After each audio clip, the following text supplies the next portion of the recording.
चढ़ावे में चोरी की जांच कर रही एसआईटी राम मंदिर के मैनेजमेंट और सुरक्षा के लूपहोल्स भी बताएगी, जिन्हें दूर करना जरूरी है, जिससे भविष्य में कोई इस तरह की हरकत न कर सके।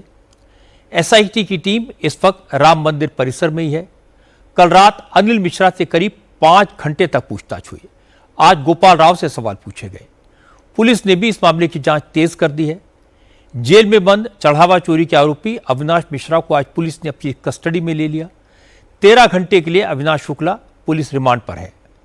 पुलिस की एक टीम अविनाश शुक्ला को लेकर कौशलपुरी में उस योग सेंटर भी गई जहां पर अविनाश शुक्ला रहा करता था। इस योग केंद्र में अविनाश के कमरे से 21 लाख रुपए से ज्यादा की रकम बरामद की गई थी।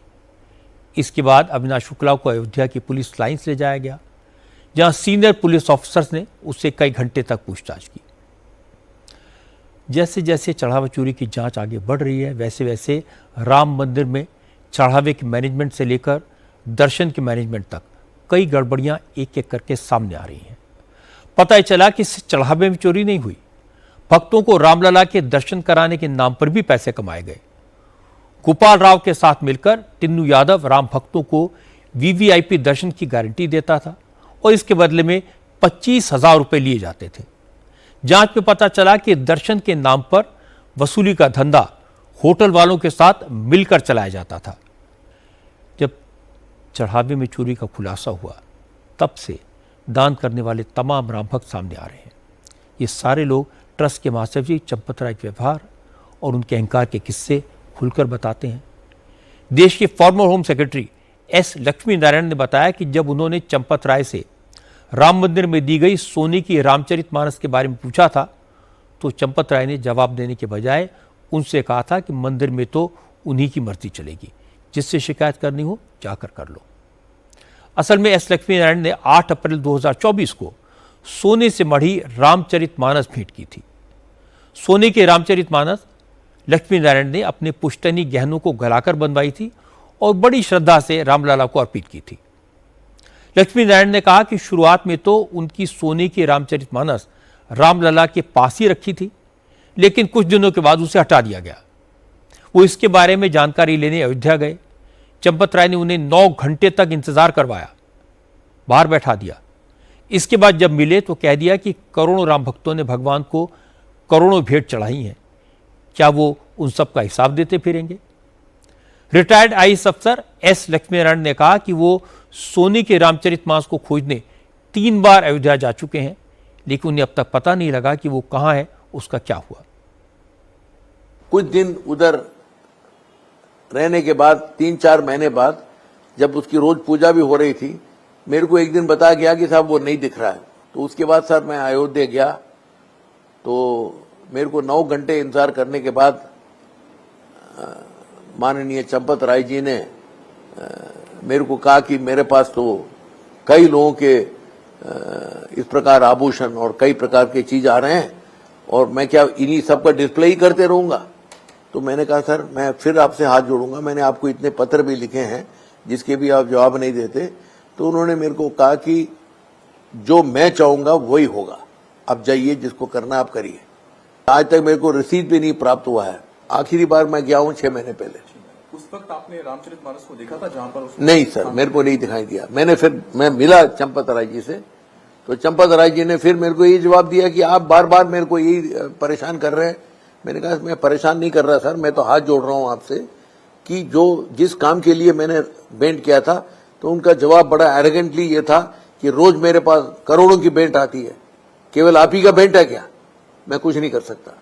आरएसएस के चीफ से भी जाके मिला, मोहन भागवत जी से, और उन्होंने भी अपने चैनल्स मुताबिक पहुंचाया कि भाई इसको सही ढंग से क्यों नहीं रखवाते। उन्होंने शायद उसकी भी बात नहीं मानी।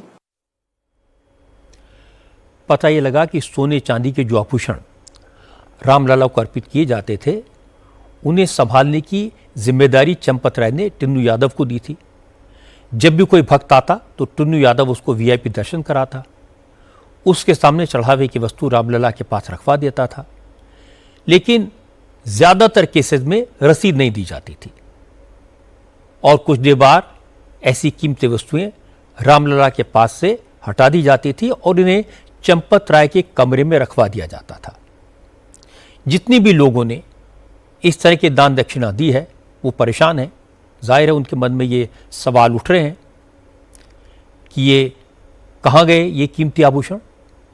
लेकिन एसआईटी के मुताबिक ये सारे आभूषण चंपत राय के कमरे से मिल गए हैं। उन्होंने ही इनका पूरा हिसाब किताब बनाकर अपने पास रखा हुआ था और अब इनका एक रिकॉर्ड राम मंदिर के पास है।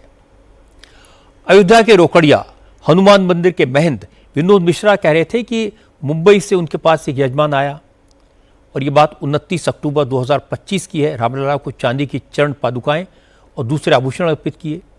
टिन्नू यादव ने पूजा पाठ करवाया, चढ़ावा लिया, लेकिन जब रसीद मांगी तो टिन्नू ने यह कहकर टरका दिया कि रसीद बाद में मिल जाएगी। लेकिन आज तक न रसीद मिली न चढ़ावे का कुछ पता लगा। उसमें चरण पादुका था जिसमें 64 चिन्ह बने हुए थे और हार था। हाँ, उसमें जो है महीन कारीगरी की गई थी। 12 ज्योतिर्लिंगों का चित्र उकेरा गया था मंदिर सहित। उस समय मंदिर में भगवान जी के सामने टिन्नू यादव ने भेंट स्वीकार किया था और उसे थोड़ी देर के लिए राम जी के सामने रखा भी गया, धारण नहीं कराया गया। और हम लोगों ने कहा कि कोई एक रसीद दी जाए तो उन्होंने कहा कि अभी जांच पड़ताल के बाद कि ओरिजिनल चांदी है या क्या है, जांच के बाद हम कुछ रसीद आपको दे देंगे, आप तो हमारे बगल के हैं, आपको मिलेगा। पर बार बार टोकने पर आज तक न रसीद दी गई न भगवान को धारण कराया गया। तो आज हम उसकी जानकारी लेने के लिए स्वयं हम कारशोकपुरम गए थे। हम कुछ नहीं दिखाया गया। उन लोगों ने कहा कि यहाँ हम किसी को दिखाई नहीं सकते, आप जाइए कार्यालय में पता करिए। इधर उधर टाल मटोल किया गया। आप लोगों ने भी क्या एसआईटी ने भी आपसे संपर्क किया जो आप लोगों के आरोप है, पूछताछ हुई आपसे? हमसे केवल टेलीफोन के द्वारा संपर्क किया गया, पूछा गया कि आपने कब चढ़ाया था भेंट। हमने टाइम और डेट बता दिया और हमारे पास जो रास्ते में जाते समय वीडियो बना था वो हमने वीडियो उपलब्ध करा दिया और उन्हें बता दिया भाई अंदर के तो सीसीटीवी कैमरे जगह जगह लगे हुए हैं, आप 29 अक्टूबर के आप जो भी हों यदि उपलब्ध साक्ष्य तो आप देख लें।